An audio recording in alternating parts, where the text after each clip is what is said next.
All right, Talon, welcome to another Expert Inside interview. My name is John Golden from Sales Pop, online sales magazine, and Pipeliner CRM, joining you as usual from a sunny San Diego. And today, I'm delighted to be joined from across the pond, as they like to say here in America, by Bianca Best, who is in Surrey in the UK. How are you doing, Bianca? Great to be here, and it is not sunny, it is nighttime, it is dark, it is frosty, but lovely to meet you. Yeah. Well, actually, my home city of Dublin, I think, broke its records of having like 10 or 11 days of no sunshine recently. I know, this is why I'm coming to the States on Friday. I Yeah, need to leave the darkness behind. exactly. And Bianca, you're an award-winning thought leader, global executive, mother of four, international speaker, highly credentialed coach, and champion of graceful productivity. Your personal journey and decades of leadership, both entrepreneurial and in corporate settings. You've developed proven big impact strategies that empower individuals and organizations to thrive. And you're on a mission to eradicate the global burnout epidemic, believing that work should be a joy, not a struggle. And your book, Big Impact Without Burnout, releases when? Woo, here it is. So it's out on March the 11th, next Excellent. week. Fantastic. Let's get into it. Let's talk a bit about your own journey for a moment, and about. I mean, you said you've been through the boom bust mode in your career, right? Absolutely. What was the turning point when you suddenly sort of thought, okay, this isn't working? Look, I think it just comes down to I'm ambitious, proud to be Hmm. ambitious, and have always leaned into whatever's interested and energized me. What we don't get taught at school is as life expands, which it inevitably will, we Hmm. need to self moderate and regulate and have self accountability for how we cope with that expansion. So life expands in terms of the work that we do, the responsibilities that we have. It expands in terms of our knowledge, our constant studying and learning. It also expands in terms of life stuff, Hmm. like how to own a home, how to do DIY, how to have a mortgage. It also expands in terms of relationships, how to get married or not, how to get divorced nicely, kindly, how to become a parent, how to be a pet owner, all this stuff. Life expands, expands, expands. And I was someone who leaned into life with vigor. I am someone who does that. I still do that. But along my journey of firstly launching a business from the seeds of an idea into an omni-channel global business across a decade, and then corporate ascendancy across a decade, along the way, I kept burning out. I kept Hmm. slamming into walls of burnout where I wouldn't get the common cold, I would get a flu or a Right. pneumonia. And it kept from my mid 20s through to my mid 30s, really, whilst I was expanding in all these gorgeous, juicy ways, and life on the outside looked phenomenal. I was actually more and more catastrophically burning out. So it was not one particular moment, but it was a gradual case of me learning, well, I don't want to shrink any of my dreams and ambitions, but how can I gracefully sustain success and make sure that I can be healthily productive and keep on having the impact that I want to have. So that was a gradual journey that got me Hmm. to the place in 2015 where I had my last burnout.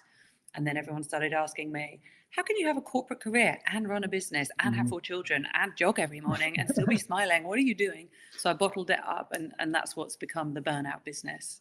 Yeah, because it is fascinating because we've grown up, certainly in the time that I've been in the States. Like we my growth and work has always been in this culture of that celebrates stress. To be perfectly honest, it Mm-hmm. celebrates overwhelm. It celebrates being so busy that you can't see straight, and Yeah. and that's kind of been set as the model. So when you start to talk about that you can do this without that, it runs very counter to the culture that we've grown up in. Yeah. And I grew up in the 80s where it was a Mhm. work hard, play hard. Yeah, We yeah. didn't self-preserve. We just kept on pushing and pushing for that level of success that was always extrinsically motivated. So the success factors like the status, the wealth, the hierarchy within the organization, those symbols that represent success but are extrinsically motivated. But until we actually define what success means for us on an individual level, we can never continue to output at the pace that society demands. But when we're artfully selective and architecting our lives and focusing our attention and our energy in those realms that matter most, i.e., making impact in the areas that matter most, then funnily enough, we can sustain and we can have all the juicy impact. But it's up to us to say, no, I'm not just having 7 days holiday across a year. It's up to us to have the self-preservation as a priority. Yeah. So how do you go about that challenging like those traditional notions maybe of success or the is how how does big impact without burnout? How does that work? So the book is around 8 strategies and 2 parts. The first 4 strategies go within, and it's really around that journey to solidify inner foundations where we feel stable and able to then have impact externally. So then the final 4 strategies are in the book are around what do we do out in the world? How do we take our work out? How do we build relationships and connections? How do we define success and achieve fulfillment on a continuous basis? But I don't believe we can ever do that continuously and happily without having done the work around those first 4 strategies, which is laying those inner foundations. And those 4 strategies are around energy, Mm. are around mindset, are around time, and around purpose. And they're absolutely key. I firmly believe this to any level of sustainable success. Yeah, and it's interesting because we live in this strange culture today where people are constantly. I mean, number one, people always tell me how they're busier than they've ever been in their whole lives before, and I always counter that by saying, "Are we really though, or are we just more distracted than we've ever been in our lives before?" Because Exactly. there's so much noise out there. And the culture almost, I believe, or almost, not almost, it does. It doesn't want you to spend any time with yourself. It wants you to be constantly distracted. And I Mm. think people struggle with that bit you're talking about, that inner foundation, actually Yeah. spending any time kind of figuring themselves out. Yeah, you're absolutely right. And society has normalized this always on, this Mhm. frenetic productivity, this endless busyness, and this endless distraction. And the burnout statistics reflect that. Mhm. We have got a case where the World Health Organization classified burnout as a global epidemic in Yeah. 2019, and that was before the pandemic. The pandemic has just worsened things. So now we're looking at a bleak horizon where burnout statistics worsen year on year. And it's destabilizing our economy. It's costing around $1 trillion a year in terms of lost productivity and employee absenteeism, disengagement.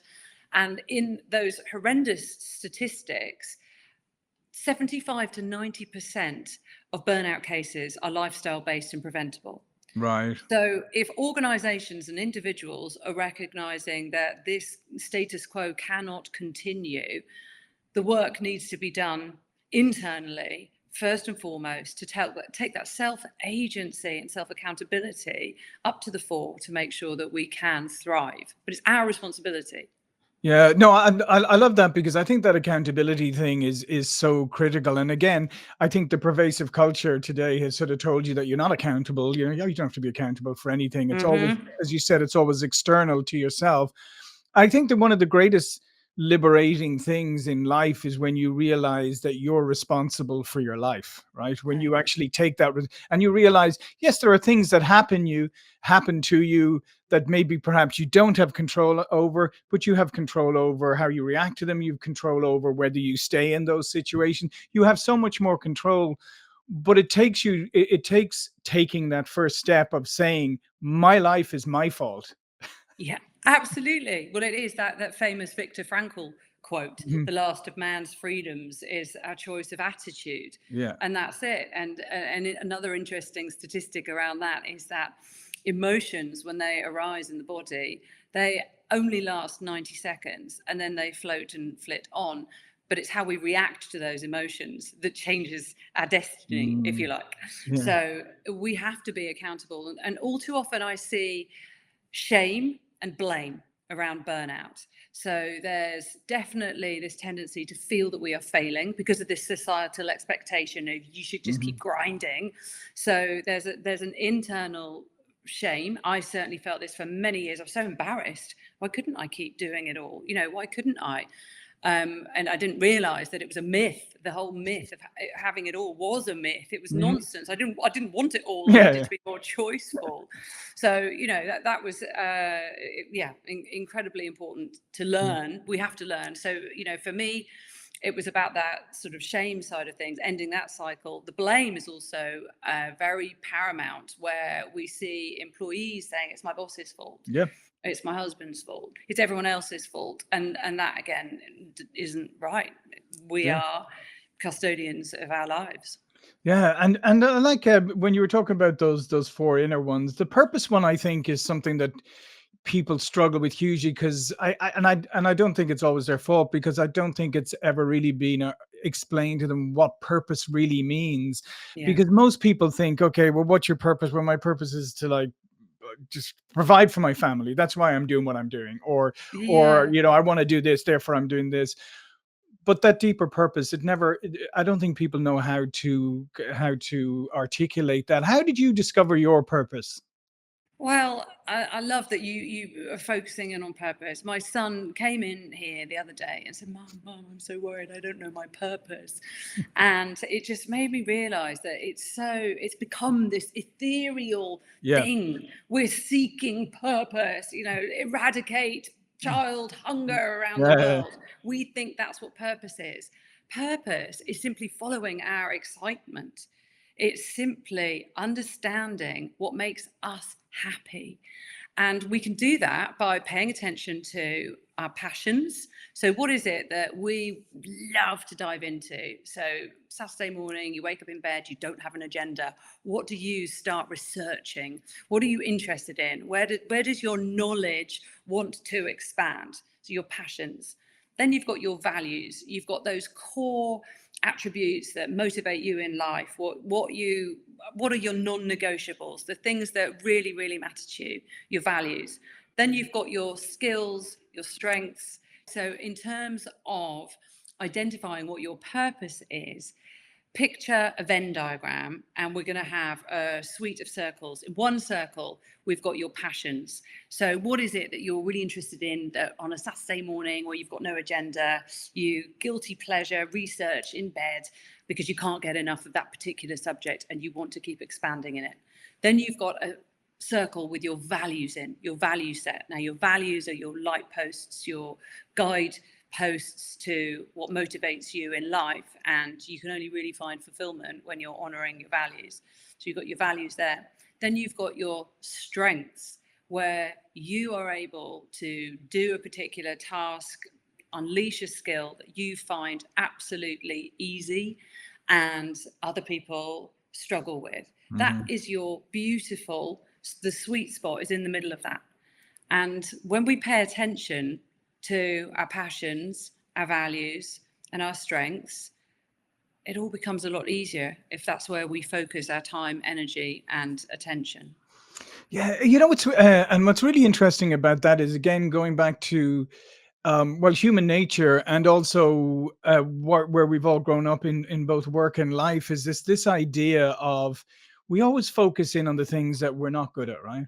We always focus in. It's like when you go to, I have it's one of my pet peeves, is like in corporate America, and certainly corporate everywhere, you have those performance reviews every year, right? And you sit down and you go, oh, Bianca, here's you did 2 things really well this year. Well done. Now here's 52 things that you didn't do so well, and now we're going to work on them. And then it's so upside down, because at the end of the day, like you said, is the things that you're not very good at are things that probably you don't like to do, and probably things you're never ever going to be any good at. So why don't we focus on what you're good at and your strengths, and why don't we try to accentuate that? And I think that bleeds over into life, is we're always focused on the things that we don't think we're doing well, and not we're good at, and the things that we don't enjoy. Well, and that creates an awful lot of stress and tension. And where a lot of the clients that I work with in my coaching practice come to me saying they are just so unmotivated and de-energized. They just haven't got the energy to continue. Now, they tell me they like the particular role that they're in, but when I actually try and unpack, well, how much of your day is invigorating and inspiring you? If the proportion is wrong and 80% of the day is spent doing tasks that you're not good at, you're not very excited by, then naturally your energy reserves are going to be depleted and you're going to be in a state of stress because you're pushing and contorting uncomfortably into trying to deliver something that doesn't come naturally. However, if you put someone in a role where they are 80% on fire, using their skills, their strengths, their passions, their interests, and there will always be that 10 or 20% of the tax return or the admin or, whatever it is. But if the proportion is more skewed towards that which is naturally energizing, then you don't see cases of burnout. And you have this great concept here that I wanted to come to as well, is graceful productivity. I mean, that's a great phrase. What does that mean in practice?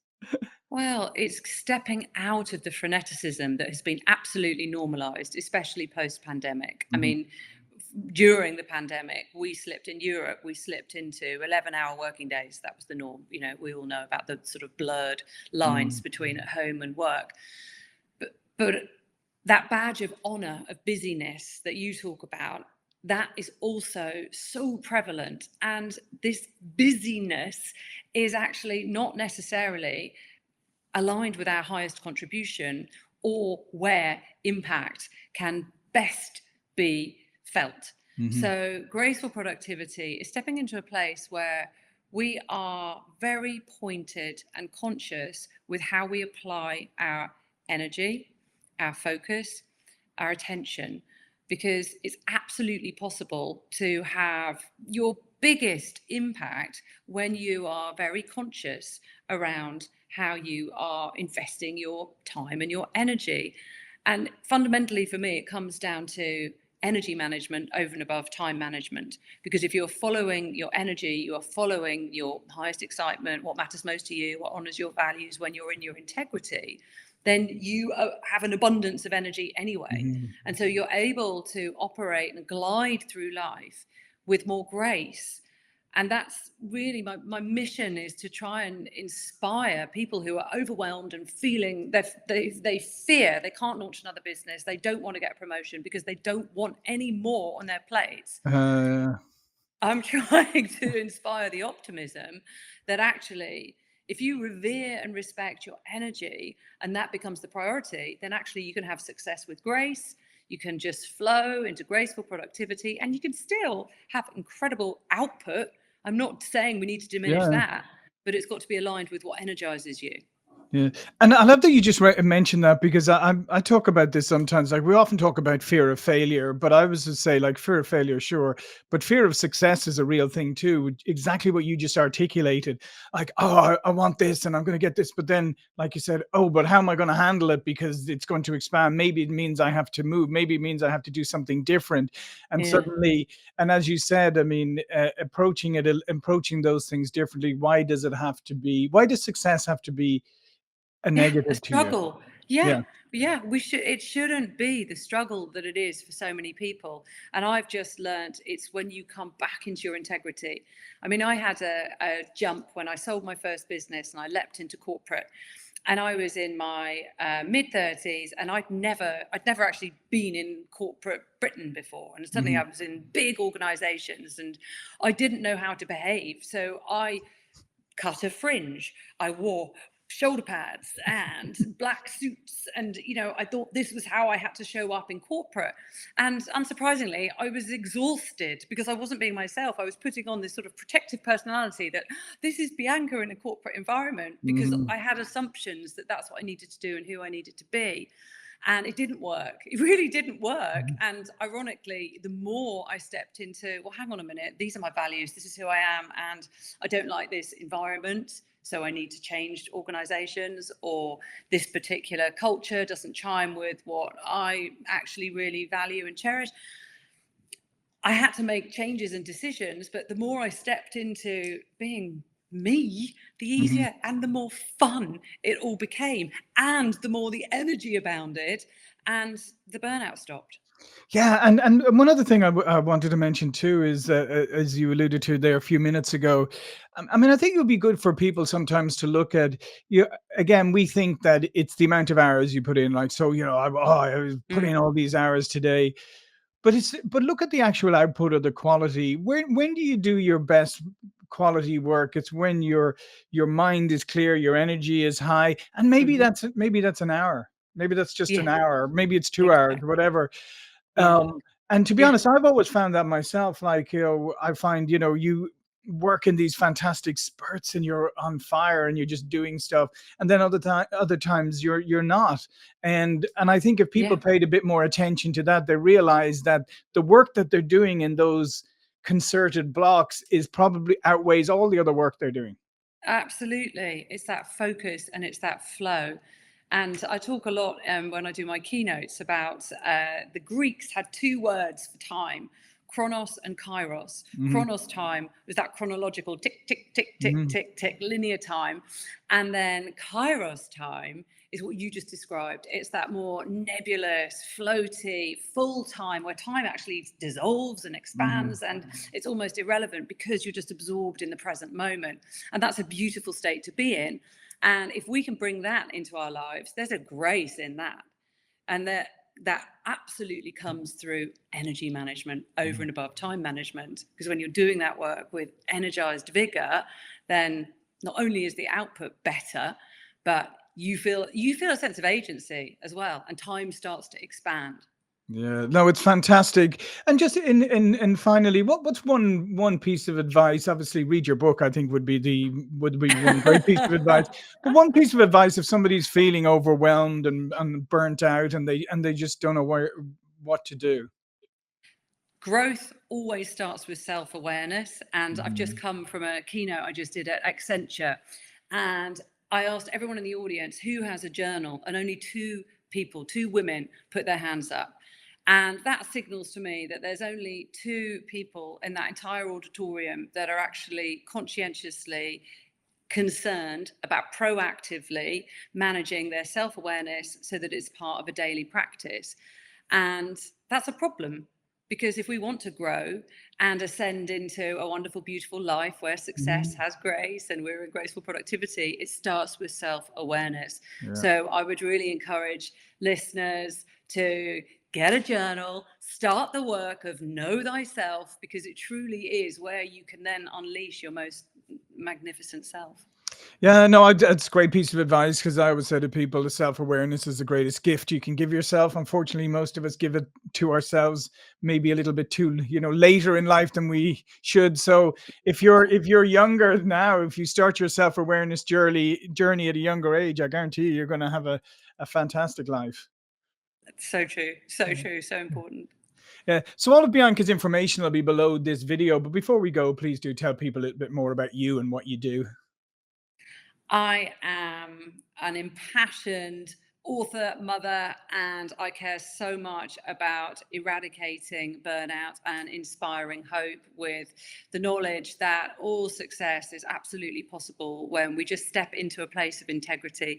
And it's my wish that people really recognize that you are the star of your own story and you can create your chosen destiny. Absolutely fantastic. Well, listen, thanks again, Bianca. Thank you for watching and listening. And I'll see you all again very soon. Thank you.